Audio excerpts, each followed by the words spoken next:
Soft jaw pliers.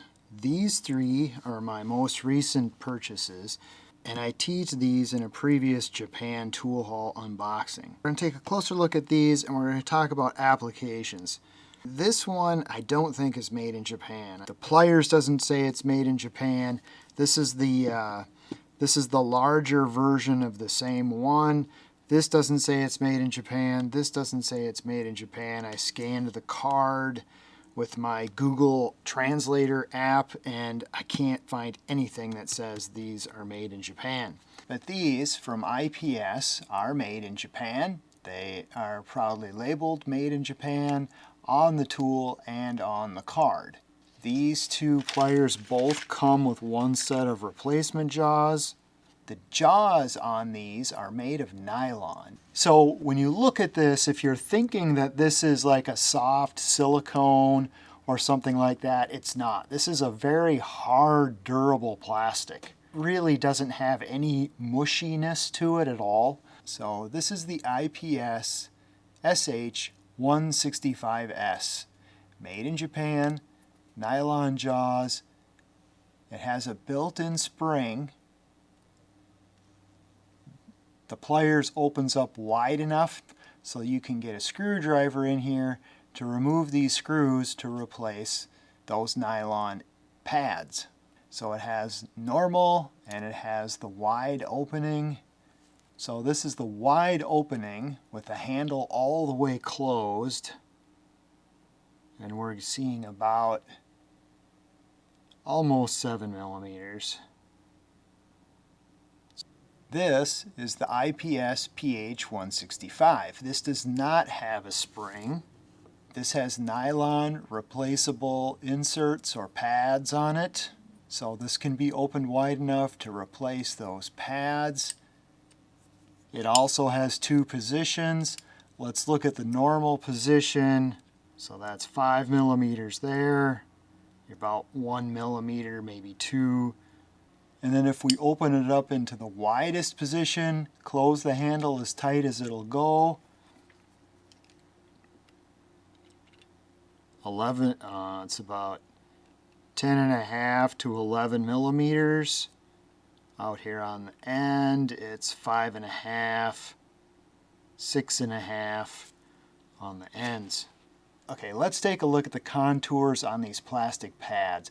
They've got a cross and then they've got the end thing here. So these pads are each designed a little bit differently. Let's take a look at the differences here. So they give you the replacement pads and they give you the replacement screws. That's kind of nice. So on this pliers, this part is smooth. And then these contours go across it. Whereas this one's got like a cross hatching, and then this one has contours that go end to end, not side to side. And then this has that same pattern in it. So this one is not smooth. I'm going to try to get that in the light just right so that people can see what I'm talking about. So I wanted to show that detail on there, because in a minute here I'm going to show some disappointments that I had with my intended application. So before I do that, I'm going to show the Tsunoda 125. So these are also replaceable, but they just kind of snap on and off. There's no screw holding these on. Same with the larger one. The Tsunoda has a spring in the handle. All right, let's look at the design on this one. Tsunoda is smooth along here. There's no contour. It's smooth here. There's no little grippy texture inside these grooves. Also with these teeth don't have any texture on them. They're perfectly smooth. So what difference does that make? Let's talk about applications. So the whole reason that I got kind of excited about these IPS pliers was on this one, they actually showed the application that I wanted, assembling an RC car oil shock. This is an old beat up RC shock. This is thoroughly worn out. If you're not familiar with these, they're filled with oil, so these shafts are oily and smooth. In a Tamiya kit, for example, you've got to twist these ends on there. You know, you can't grab that and hold it. It just slips in your fingers. This is the one that I had, and it was pretty disappointing. This thing would not grip this thing. I had to put so much pressure on this to stop it from spinning in that plastic jaw. What I ended up using was the soft jaws on my Knipex. This worked great. So these are a little bit softer plastic. I don't know what kind of plastic this is, but it's softer. Plastic has more give to it. It leaves the indentation of the rod in the plastic, mushes down on that and grips it really well.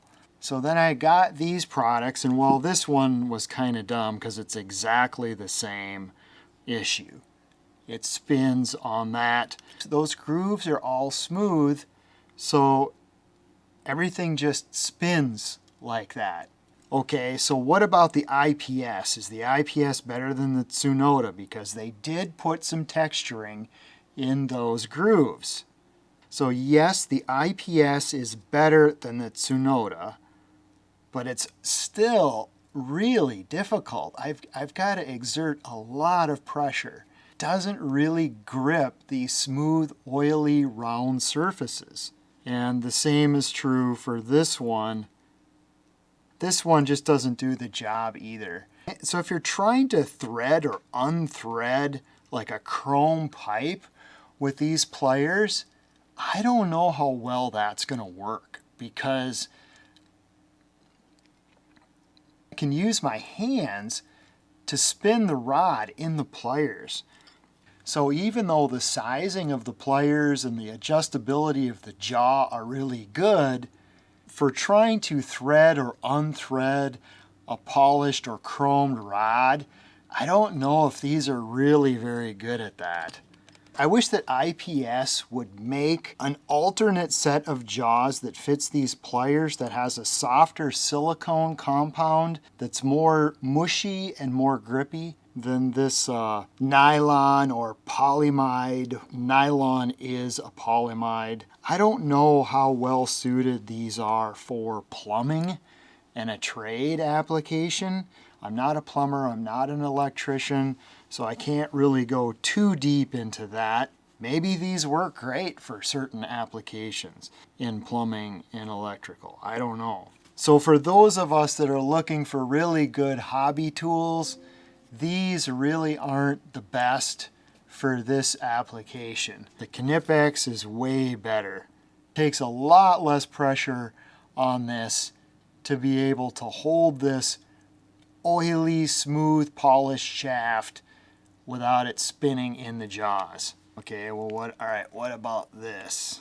I can put enough squeeze on this with the pliers that I can't turn it with my bare hands like I could with this. If you're doing fine metal work and jewelry making, these are definitely not the answer. I can't really anticipate every application and then just tell you which one is best. That's why I wanted to show the differences in the contours on these plastic jaws.